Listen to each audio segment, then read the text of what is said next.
All right, we all saw the shocking images of the Costa Concordia cruise ship, which ran aground along the coast of Italy on January 13th. Now, how does that happen to this? What happened to this cruise ship affect the entire cruise industry in general, and what does it mean for you when you're trying to find a good deal? Here with tips is the cruise guy himself. Please welcome Stewart Chiron.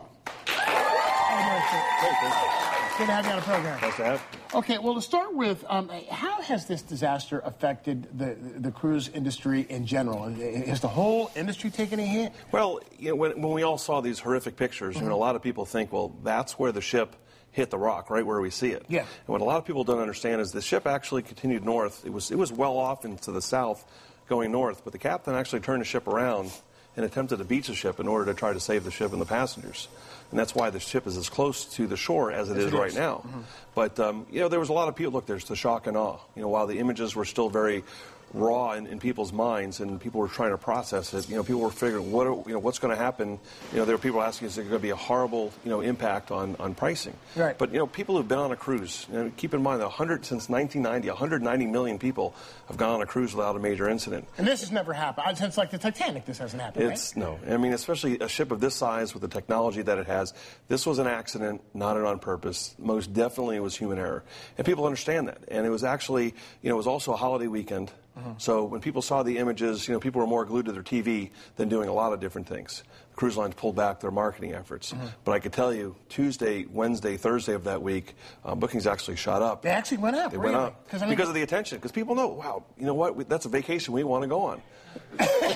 So they see a ship that ran aground, and that's the first thing they think? Is that what I hop on a cruise ship? Well, but they realize, look, it's like the hotels in Vegas. If you think that those hotels are there because you're going to clean them out, you're crazy. And on a ship, I mean, these, you know, these huge, the ships have gotten bigger because more people enjoy them, and they are incredibly safe. And people understand that. Well, let me ask you this, because we were talking about the Carnival Splendor, which I have been on. I was on a year or two before they had their incident with all those folks that were trapped on the ship. Did that hurt the industry at all? Well, it's like, wow, you know, what's going on? It happened, you know, meaning it's unfortunate, but the people were safe. You know, their lives were never in danger. And a good friend of mine told me today, he goes, you know, you have a better chance of getting hurt in your bathtub than you do on board a cruise ship. Well, sure. Sure, I'd go on again tomorrow. So, yeah, and as would I. In fact, you know, it's exciting. Cunard Queen Elizabeth is arriving here tomorrow, so it'll be in San Francisco. Well, let's talk about cruising here in San Francisco. We're getting a new cruise terminal. It's huge, because cruising out of San Francisco is wonderful. And it's not just going to Alaska, which, you know, Princess has done, you know, for many years, as well as the Mexican Riviera. But this year, there are 7 round-trip sailings to Hawaii. Oh, wow. From Princess, round-trip out of San Francisco. So you don't have to get on that plane. You don't have to go down to Los Angeles. That's great. We love Long it. Beach. But there's no, listen, I've been on cruises all over the world, and there's nothing better than doing the limbo under the Golden Gate Bridge.